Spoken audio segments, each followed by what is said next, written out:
प्यारे छात्रों, आपका अपने इस YouTube channel diamond science coaching centre में हार्दिक स्वागत है। आज मैं क्लास 9th में पढ़ रहे विद्यार्थियों के लिए इकोनॉमिक्स का एक नया वीडियो लेकर के आया हूं, जो आपकी इकोनॉमिक्स बुक का चैप्टर नंबर 5 है। तो चलिए अब हम देखते हैं चैप्टर नंबर 5 को, जिसका नाम है कृषि खाद्यान्न सुरक्षा एवं गुणवत्ता, agriculture food security and quality.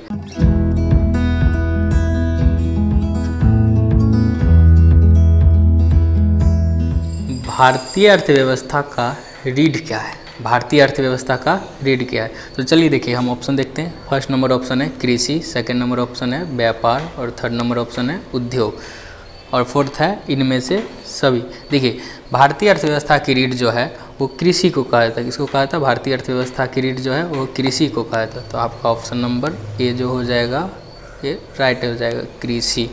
चलिए अब हम लोग दूसरा क्वेश्चन देखते हैं। भारत में पिछड़ी जनजातियां तो है ही, यहाँ पिछड़े हुए उद्योग भी हैं और दुर्भाग्यवश कृषि उनमें सबसे अधिक पिछड़ी है। ये जो बात है यह कथन किन का है? यह जो कथन है, ये बात जो कही है, ये बात किसने कही है? यह जो कथन है ये किसने कही है? तो चलिए हम लोग देखते हैं ऑप्शन।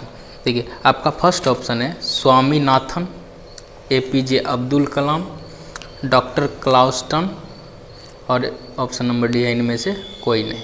तो देखिए, ये जो बात कही है भारत में पिछड़ी जातियां तो है ही, यहाँ पिछड़े हुए उद्योग भी हैं और दुर्भाग्यवश की बात यह है कि कृषि उनमें सबसे पिछड़ी हुई बात है। कृषि क्या उनमें सबसे पिछड़ी है? यह बात कही है डॉक्टर क्लाउस्टन ने। डॉक्टर क्लाउस्टन ने यह बात कही है। तो आपका राइट आंसर हो जाएगा ऑप्शन नंबर सी। चलिए अब हम अगला क्वेश्चन देखते हैं। इनमें से कौन नकदी फसल है? इनमें से कौन नकदी फसल है? तो देखिए, आपका ऑप्शन है ईख, जूट, तंबाकू। देखिए, नकदी फसल का मतलब क्या होता है?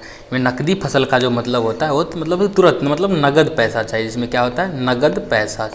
जिसमें क्या होता है? नगद पैसा। तो देखिए, गन्ना जो है इससे भी नगद पैसा मिल जाता है और जूट जो है इससे नगद पैसा मिल जाता है और ये तंबाकू है। कुल मिला के देखिए तो तीनों से नगद पैसा मिल जाता है। तो आपका राइट आंसर हो जाएगा ऑप्शन नंबर डी, इनमें से सभी। आपका ऑप्शन हो जाएगा राइट ऑप्शन नंबर डी, इनमें से सभी। तो चलिए अब हम लोग अगला क्वेश्चन देखते हैं। खाद्य फसलों को कितने वर्गों में बांटा गया? खाद्य फसलों को कितने वर्गों में बांटा गया? तो देखिए, हम लोग जानते हैं खाद्य फसल को कितने वर्गों में बांटा गया। फर्स्ट हो जाएगा भदई फसल, जिसको बोला जाता है भदई। सेकंड हो जाएगा खरीफ फसल बोला जाता है, या इसी को अगहनी बोला जाता है। या क्या बोला जाता है? अगहनी। अगहनी बोला जाता है। और आपका तीसरा हो जाएगा, इसको रबी बोला जाता है। और आपका फोर्थ नंबर हो जाएगा, इसको गर्मा या फिर जायद फसल बोला, जिसमें खीरा, ककड़ी ये सब आ जाएगा। तो देखिए, खाद्य फसलों को कितने वर्गों में बांटा गया है? चार वर्गों में बांटा गया। तो आपका राइट आंसर हो जाएगा option number C. Option number C, 4 वर्गों में। तो चलिए अब हम लोग अगला क्वेश्चन देखते हैं। Question number 5। रबी फसलों के अंतर्गत कौन कौन सी फसलें आती है? रबी फसल के अंतर्गत कौन कौन सी फसलें आती है? तो देखिए, आपका ऑप्शन है गेहूं, जौ, चना और इनमें से सभी। देखिए, ये जो रबी फसल होता है ये बोई जाती है नवंबर से दिसंबर तक। नवंबर से दिसंबर तक, ये नवंबर से दिसंबर तक बोई जाती है। तो इसमें आ जाते हैं, जैसे कि देखिए ठंडे के दिनों में बोई जाती है। इसमें देखिए गेहूँ भी आ जाएगा, ठंडे के दिनों में बोया जाता है। जौ भी आ जाएगा, चना भी आ जाएगा। तो इसका मतलब ये हो जाएगा ऑप्शन नंबर डी, इनमें से सभी। इनमें से सभी इसका राइट आंसर हो जाएगा, मतलब तीनों बोए जाते हैं। चलिए हम लोग अगला क्वेश्चन देखते हैं। जय जवान जय किसान का नारा भारत के किस प्रधानमंत्री ने दिया था? जय जवान जय किसान का नारा जो था भारत के किस प्रधानमंत्री ने दिया था? तो देखिए, आपका ऑप्शन है Indira Gandhi, option number B है Pandit Jawaharlal Nehru, option number C है लाल बहादुर शास्त्री और ऑप्शन नंबर डी है मोरारजी देसाई। तो देखिए, ये जो जय जवान जय किसान का नारा जो दिया था ये लाल बहादुर शास्त्री ने दिया था। ये भारत के दूसरे प्रधानमंत्री थे। भारत के दूसरे प्रधानमंत्री थे, दूसरे PM थे, प्रधानमंत्री थे, जिन्होंने 1964 में शासन शुरू किया था। 1966 तक ये शासन किया और अपने कार्यकाल में ये इनकी मृत्यु हो गई थी। मतलब ये 18 महीनों तक महीनों तक ही शासन कर पाए थे। इनके कार्यकाल में ही क्या हो गई थी, मृत्यु हुई। भारत के क्या थे, दूसरे प्रधानमंत्री। इन्होंने ही नारा दिया था जय जवान जय किसान का। तो आपका राइट आंसर हो जाएगा ऑप्शन नंबर सी। आपका राइट आंसर हो जाएगा ऑप्शन नंबर सी, लाल बहादुर शास्त्री। चलिए यहाँ पे एक और बात देखने वाली है, जय जवान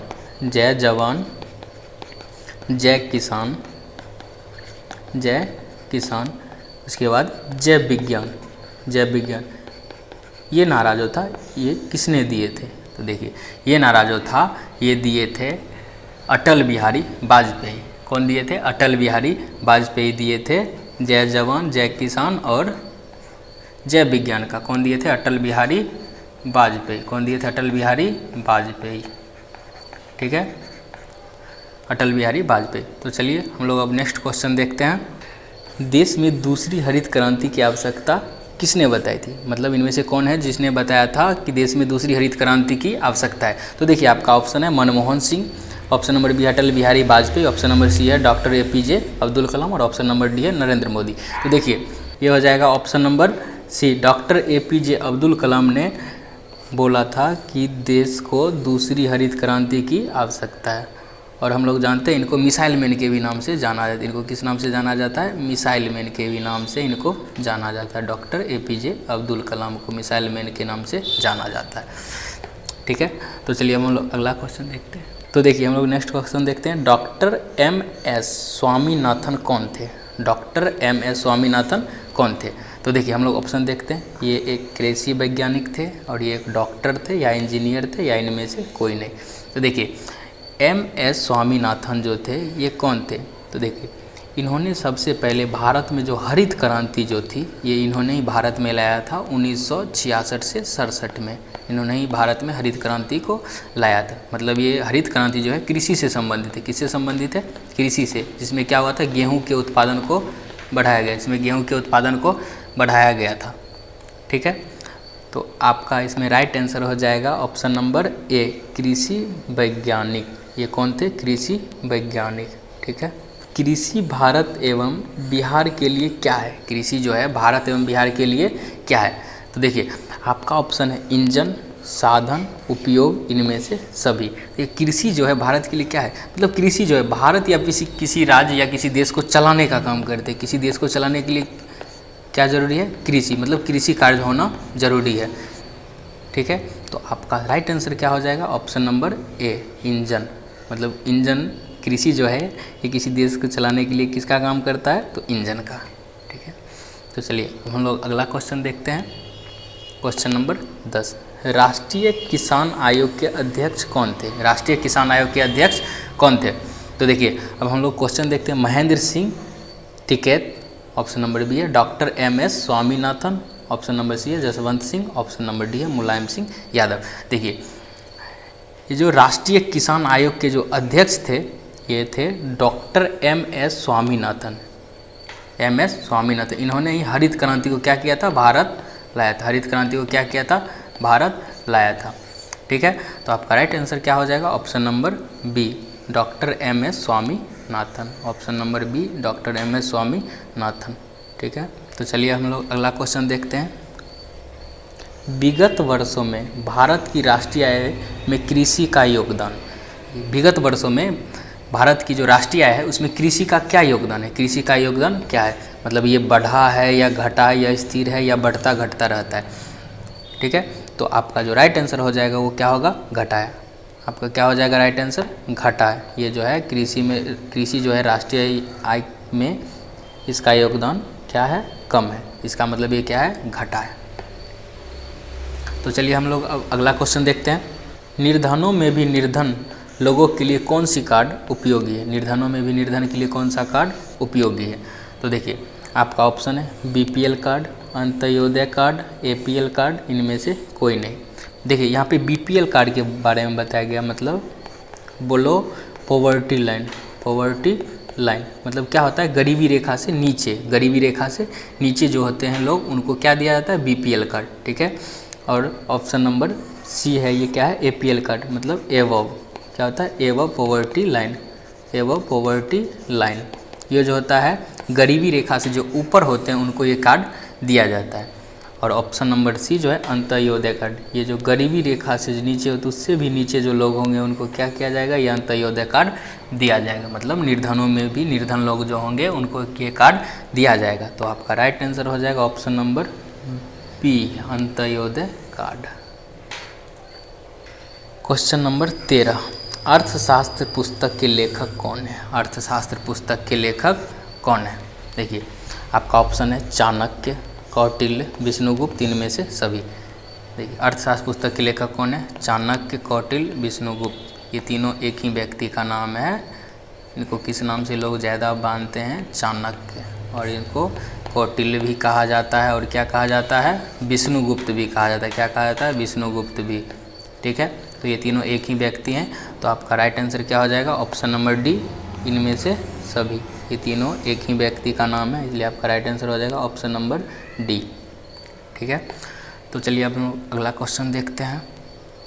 बिहार में कृषि के पिछड़ेपन का प्रमुख कारण क्या है? बिहार में कृषि के पिछड़ेपन का प्रमुख कारण क्या है? तो देखिए आपका ऑप्शन है मिट्टी का कटाव, बाढ़, सुखाड़ तथा अकाल, मानसून पर आधारित रहना, इनमें से सभी। देखिए कृषि के पिछड़ेपन का कारण जो है, देखिए मिट्टी का कटाव, अगर मिट्टी काट लिया जाएगा, उपजाऊ भूमि नहीं रहेगी तो फसल नहीं उग पाएगा अच्छा से, उत्पादन अच्छी नहीं हो पाएगी। बाढ़ आ जाएगा तो इससे भी उत्पादन नहीं हो पाएगा, जान माल की क्षति हो सकती है। सुखाड़ पड़ जाएगा, उसमें भी कृषि को भारी नुकसान हो सकता है। या फिर अकाल के समय तो कुछ हो ही नहीं सकता है। और देखिए आपका ऑप्शन नंबर सी है मानसून पर आधारित है। अगर वर्षा ना हो तो क्या हो? अनाज भी नहीं हो, अनाज का उत्पादन भी नहीं हो सकता है। तो देखिए कुल मिला के अगर देखा जाए तो मिट्टी का कटाव भी क्या है? इसका एक कारण है। अकाल, सुखाड़ और बाढ़, ये भी कारण है। और ये मानसून पर आधारित रहना है। मतलब ये तीनों जो है क्या है? सुखाड़, ये कृषि का पिछड़ेपन का क्या है? कारण है। ठीक है, तो आपका राइट आंसर हो जाएगा ऑप्शन नंबर डी, इनमें से सभी। ठीक है, तो हम लोग अगला क्वेश्चन देखते हैं। बिहार में बाढ़ से बर्बादी होती है। बिहार में बाढ़ से बर्बादी होती है मतलब किस चीज़ की बर्बादी? फसल की, या मनुष्य एवं मवेशी की, आवास की, या इनमें से सभी। देखिए जब बाढ़ आता है तो फसल की बर्बादी तो होती है, मनुष्य एवं मवेशी दोनों की भी बर्बादी होती है, आवास की भी बर्बादी होती है। तो आपका राइट आंसर क्या हो जाएगा? इनमें से सभी, मतलब तीनों चीज़ की बर्बादी होती है। ठीक है, तो चलिए अब हम लोग अगला क्वेश्चन देखते हैं क्या है। शीतकालीन कृषि किसे कहा जाता है? शीतकालीन कृषि किसे कहा जाता है? देखिए यहाँ पे भदई है, ऑप्शन ए है भदई, ऑप्शन बी है खरीफ या अगहनी, ऑप्शन सी है रबी, या ऑप्शन डी है गर्मा। तो देखिए इनमें जो शीतकालीन फसल है वो खरीफ या अगहनी को कहा जाता है। अब ये क्यों कहा जाता है? ये तो भाई लगाया जाता है गर्मी के मौसम में, तो अब इसको शीतकालीन फसल क्यों कहा जाएगा? तो देखिए ये जो पककर तैयार हो जाती है वो नवंबर से दिसंबर तक हो जाती है। नवंबर से दिसंबर तक ये क्या होगी? पककर तैयार हो जाएगी। ठीक है, नवंबर से दिसंबर तक ये पककर क्या होगी? तैयार होगी। जिस टाइम क्या होता है? शीतकाल होता है। ठीक है, ये जो पक के तैयार होगी उस समय क्या होगा? शीतकाल। इसलिए इसको क्या कहा जाता है? शीतकालीन फसल। तो आपका राइट आंसर क्या हो जाएगा? खरीफ या अगहनी फसल। ठीक है, आपका राइट आंसर हो जाएगा खरीफ या अगहनी फसल। तो चलिए हम लोग अगला क्वेश्चन देखते हैं। 1943 में भारत के किस प्रांत में भयानक अकाल आया था? मतलब ये जो है किस प्रांत में, मतलब किस राज्य में? तो देखिए आपका ऑप्शन है बिहार, राजस्थान, बंगाल या उड़ीसा। प्रांत का मतलब यहाँ क्या बताया गया? राज्य, मतलब भारत के किस राज्य में भयानक अकाल आया था। तो आपका इसका जो राइट आंसर हो जाएगा वो हो जाएगा बंगाल। यहाँ पे लगभग अकाल जो आया था 1943 में, इसमें लगभग 30 लाख लोग मारे गए थे। इसमें कितने लोग मरे थे? 30 लाख लोग इसमें मरे थे, इसलिए इसको बोला जाता है भयंकर अकाल आया था। ठीक है, तो आपका राइट आंसर क्या हो जाएगा? Option number C, Bengal. Bengal में जो भयंकर अकाल आया था उसमें लगभग 30 लाख लोग मारे गए, जो कि 1943 में आया था। ठीक है, तो चलिए हम लोग अगला क्वेश्चन देखते हैं। बिहार में 2011 से 12 में विकास दर कितनी थी? बिहार में जो था 2011 से 12 में विकास दर कितनी थी? तो देखिए आपका ऑप्शन है 13.13%, 12.13%, या फिर 14.15%, या फिर 12%। तो देखिए बिहार में जो विकास दर है वो आपका हो जाएगा 13.13%। इसलिए आपका राइट आंसर हो जाएगा ऑप्शन नंबर ए, 13.13%। ठीक है, तो चलिए अब हम लोग अगला क्वेश्चन देखते हैं। बिहार में चावल का उत्पादन सबसे अधिक किस ज़िले में होता है? बिहार में चावल का उत्पादन जो होता है सबसे अधिक किस ज़िले में होता है? तो देखिए आपका ऑप्शन है कटिहार, मुजफ्फरपुर, मुंगेर, रोहतास। देखिए बिहार में जो है चावल का उत्पादन सबसे ज़्यादा जो कहाँ होता है, रोहतास में। सबसे ज़्यादा कहाँ होता है, रोहतास में, ठीक है। और ये जो कटिहार जो है, कटिहार में सबसे ज़्यादा मक्का का उत्पादन होता है, ठीक है। सबसे ज़्यादा किसका उत्पादन होता है, मक्का का, ठीक है। और एक बात जान लीजिए, दलहन जो फसल है, दलहन जो फसल है, इसका सबसे ज़्यादा उत्पादन होता है बिहार के पटना जिला में, ठीक है। तो चावल का सबसे ज़्यादा उत्पादन कहाँ हो जाएगा, रोहतास में। तो आपका राइट आंसर क्या हो जाएगा, ऑप्शन नंबर डी, रोहतास में। चावल का सबसे ज़्यादा उत्पादन किस जिले में होता है, रोहतास में, ठीक है। तो चलिए अब हम लोग अगला क्वेश्चन देखते हैं।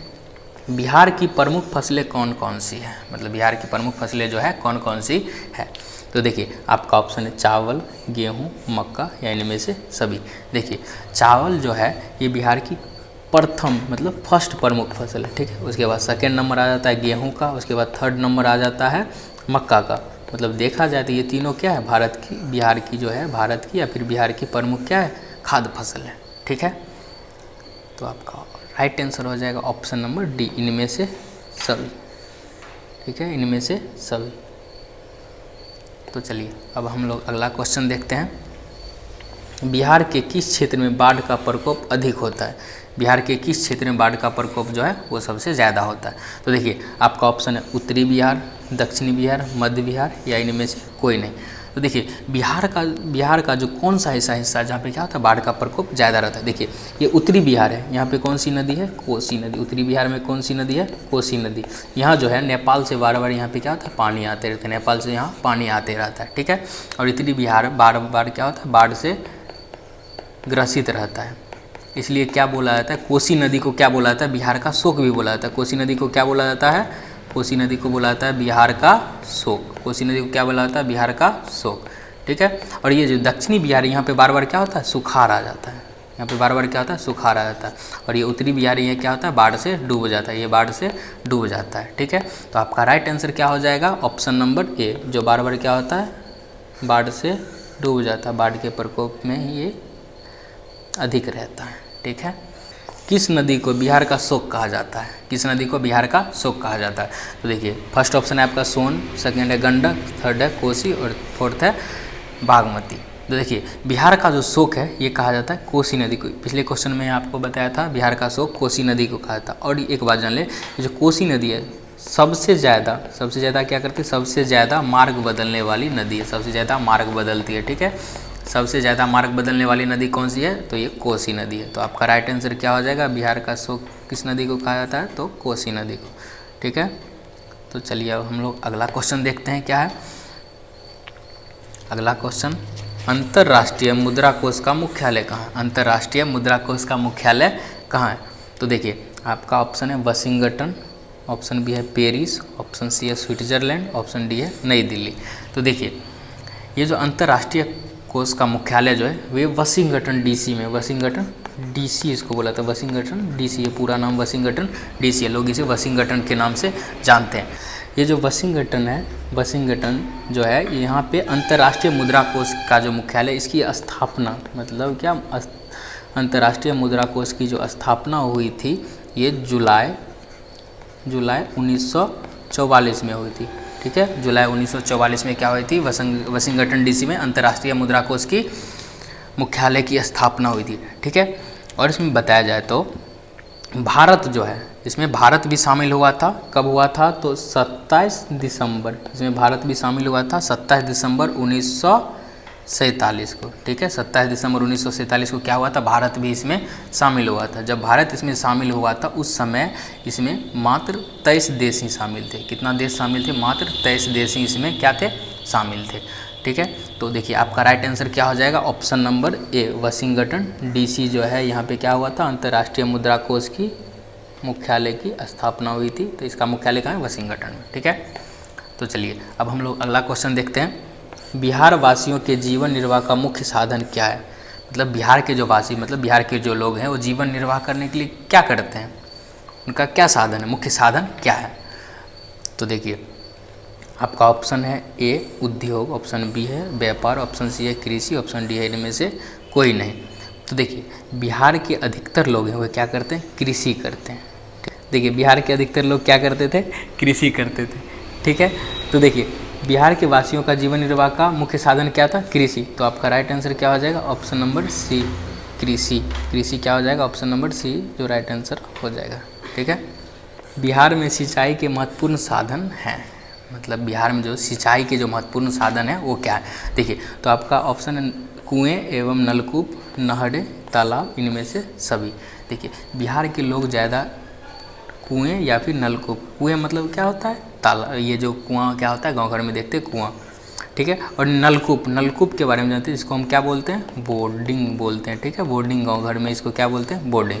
तो देखिए आपका राइट आंसर क्या हो जाएगा, ऑप्शन नंबर ए। कुएँ या नलकूप का क्या करते थे लोग, प्रयोग करते, बिहार के लोग इसका प्रयोग करते हैं सिंचाई करने में। ठीक है। तो देखिए आपका अगला क्वेश्चन क्या है, बिहार की सबसे प्राचीन नहर व्यवस्था है, सबसे प्राचीन नहर व्यवस्था जो है वो कौन सी है। तो देखिए आपका ऑप्शन है कोसी नहर, दूसरा है गंडक नहर, तीसरा है ढाका नहर और चौथा है सोन नहर।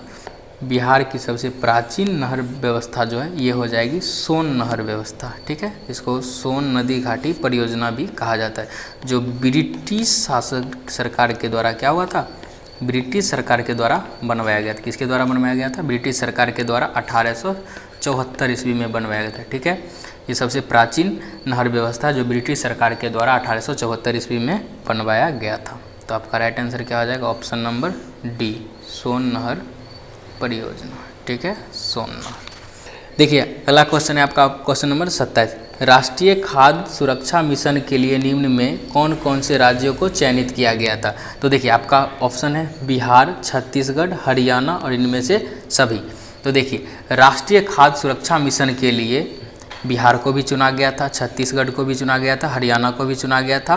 तो मतलब देखिए यहाँ तीनों को चुना गया था राष्ट्रीय खाद्य सुरक्षा मिशन के लिए। देखिए और ये राष्ट्रीय खाद्य सुरक्षा मिशन की जो स्थापना हुई थी वो हुई थी अक्टूबर 2007 में। ठीक है, अक्टूबर 2007 में क्या हुई थी, इसकी स्थापना, और इसमें बिहार, छत्तीसगढ़, हरियाणा तीनों राज्यों को चुना गया था। ठीक है, तो देखिए आपका राइट आंसर क्या हो जाएगा, इनमें से सभी।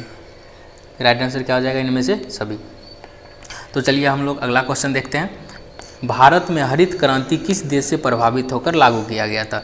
भारत में जो हरित क्रांति था वो किस देश से प्रभावित होकर लागू किया गया था। ठीक है, तो देखिए आपका ऑप्शन है अमेरिका, मैक्सिको, इंग्लैंड, फ्रांस। ये देखिए आपका ऑप्शन क्या है, अमेरिका, मैक्सिको, इंग्लैंड और फ्रांस।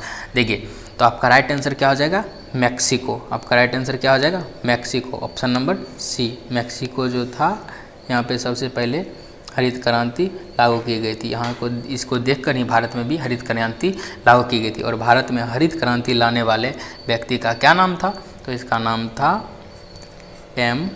इसका नाम था MS स्वामीनाथन। इसका क्या नाम था, MS स्वामीनाथन। क्या नाम था, MS स्वामीनाथन। ठीक है, भारत में हरित क्रांति लाने वाले व्यक्ति का क्या नाम था, MS स्वामीनाथन। ठीक है, तो चलिए अब हम लोग अगला क्वेश्चन देखते हैं, बिहार में कुल घरेलू उत्पाद का कितना प्रतिशत कृषि से प्राप्त होता है। ये बिहार में कुल घरेलू उत्पाद का कितना प्रतिशत हिस्सा जो है वो किससे प्राप्त होता है, कृषि से। तो देखिए आपका ऑप्शन है 30%, 39%, 49% और 60%। देखिए कुल घरेलू उत्पाद का जो है मात्र 39% जो है वो कृषि से प्राप्त होता है। 39% किससे प्राप्त होता है, कृषि से। ये जो 39% है ये किससे प्राप्त होता है, कृषि से। तो आपका राइट आंसर हो जाएगा ऑप्शन नंबर बी, 39%। ठीक है, तो चलिए अब हम लोग अगला क्वेश्चन देखते हैं, बिहार में गैर सरकारी संगठन के रूप में कौन सी डेयरी कार्य कर रही है। बिहार में जो है गैर सरकारी रूप में कार्य कर रही है वो कौन सी डेयरी है। तो देखिए आपका ऑप्शन है mother dairy, Amul dairy, Patna dairy या इनमें से कोई नहीं। देखिए सरकार के द्वारा शुरू किया गया है वो है मदर डेयरी, अमूल डेयरी। तो देखिए यहाँ पे गैर सरकारी जो डेयरी हो जाएगी वो कौन सी हो जाएगी, पटना डेयरी। इसलिए आपका राइट आंसर क्या हो जाएगा, option number C. Patna dairy जो है ये क्या है, गैर सरकारी। ठीक है, जिसको हम लोग प्राइवेट बोलते हैं। ठीक है, चलिए अब हम लोग अगला क्वेश्चन देखते हैं, भारत में आर्थिक सुधार कार्यक्रम की शुरुआत कब हुई थी। भारत में जो है आर्थिक सुधार मतलब गरीब लोगों के सुधार के लिए कार्यक्रम चलाया गया था, वो कब शुरू किया गया था। तो देखिए आपका ऑप्शन है 1991, 1989, 1995 और 2001। देखिए आर्थिक सुधार कार्यक्रम जो था ये चलाया गया था 1991 में। ठीक है, तो आपका राइट आंसर क्या हो जाएगा, 1991, ऑप्शन नंबर ए।